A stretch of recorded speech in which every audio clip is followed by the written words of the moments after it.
My dad forgot to film an intro, but here he's on his way to Timmins to his Fortune Township trapline. So I'm going to dip some traps in what we call Formula 1. And it's pretty easy to do. Rusty looking trap. So all you got to do is dip it right in.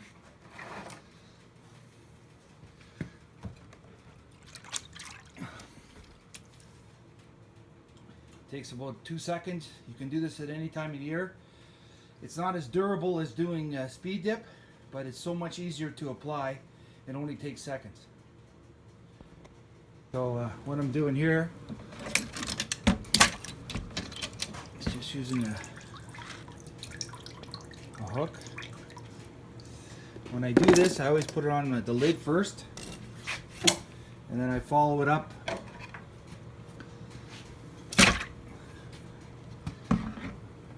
letting it drip off here a little bit.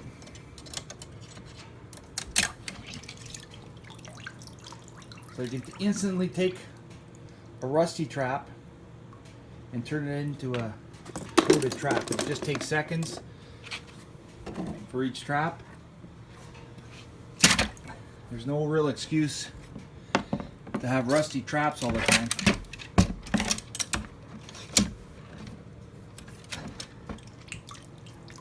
Let it drip off here a bit. And you could do them right during the season as you go. If you have a trap that gets shined up for some reason, it loses its coating, it's very easy to just grab it, throw it right in the mix, give it a flip.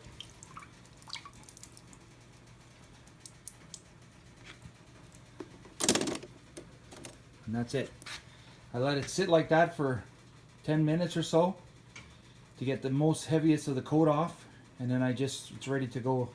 I just have to let it dry. It takes a solid hour to let it dry properly.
Okay, stop it.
So, here I have a snare right under the box because there's always lynx around here, and they'll come and check out my box, and when they circle around the box I try to pick them up like that.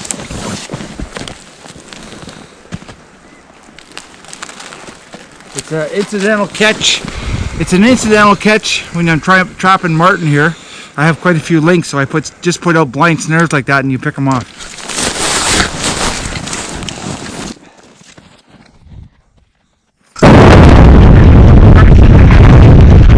Step out of my snowshoes.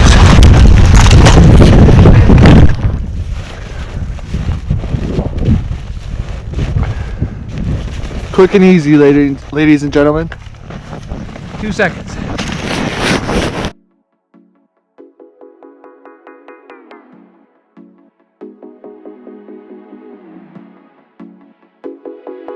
Fox, checking out the set there.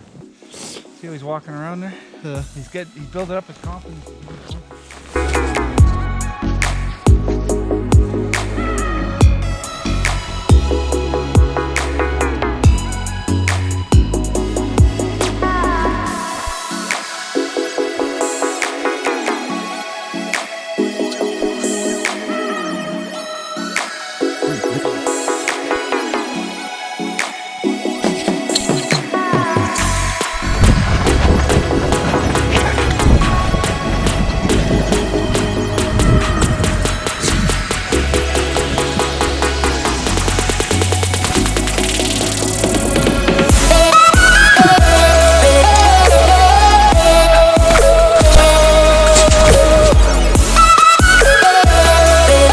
Here, I have an old box.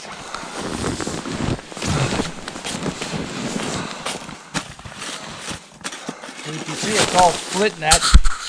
The tree I put it on finally grew to the point where it didn't work anymore. So I just put up a new box just as fast.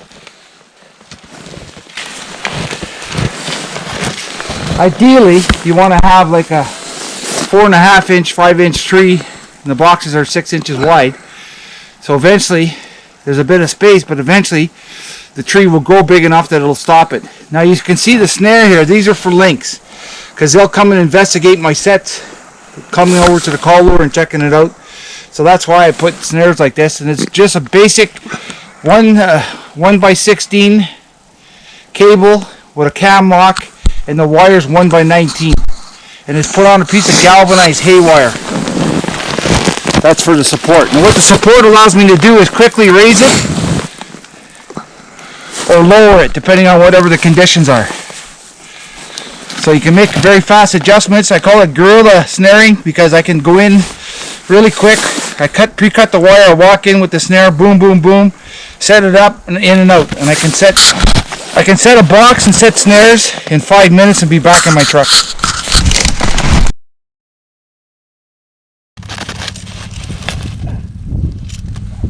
So I can go to the bloopers.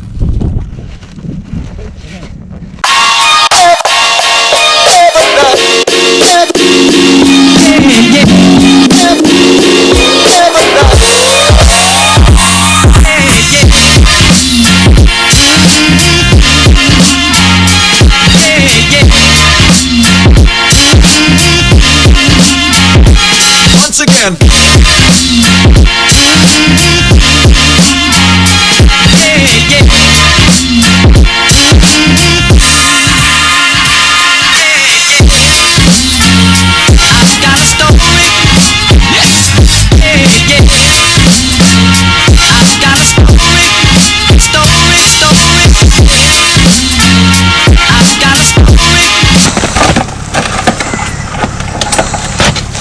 Let's go. Line's cool. So one of the tricks that I use for trapline efficiency is that when I get to a river crossing, this is the Nat River as I mentioned earlier, I have 4 boxes here. I have one on each side of the river, and kind of like a circle, and they're close to the road. So it maximizes my stop. I stop the truck twice, I check 4 sets. At the same time, if it was earlier in the season, it's January 31st today, but if it was earlier in the season, I would have mink sets in here too, picking off some mink. So I try to maximize my stop. I have lynx snares, marten sets, mink sets, whatever I think I can wrestle along the road like this, I try to pick off like that. So if you look, you can see the river over there, the crossing. And like I said, I have 4 different boxes within a couple of 100 meters of each other.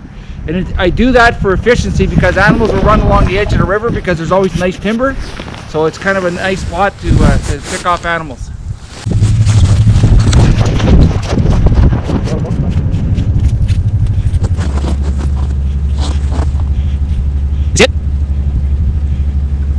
another thing I try to do for efficiency is keep my traps as close to the road as I possibly can. When I was younger, I used to put them way far back in the bush thinking that somebody was going to steal my box and steal my trap. And I've learned that when you have to make 18 or 20 or 25 double stops, you get wore out by the end of the day if you're walking 100, 200 meters in the bush to check a trap. So now what I try to do is keep it relatively close to the road, and in that way there, I can run more traps over a greater distance. And this time of year, we've seen one truck out here today, so it's not like there's a lot of people out here that's going to actually steal our stuff. Thanks, Ty. No problem, Dad.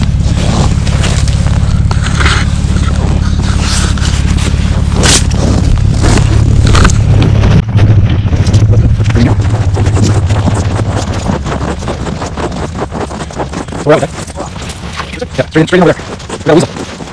Keep going, straight.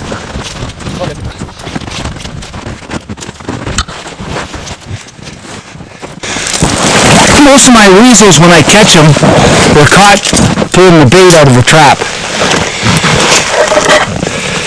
So you can see this guy. But you notice how my catch is suspended away from the tree and off the ground. That's really critical. No, Ty, we'll just take it because it'll break them. We'll just switch it out.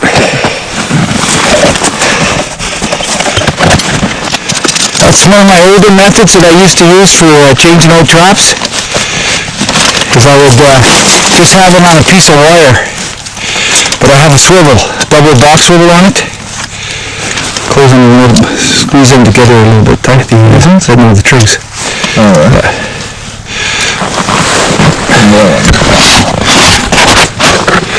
That's a bait. You can hook the trap to the box first.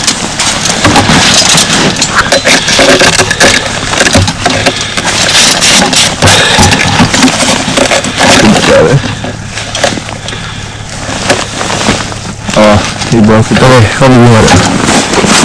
So we take this.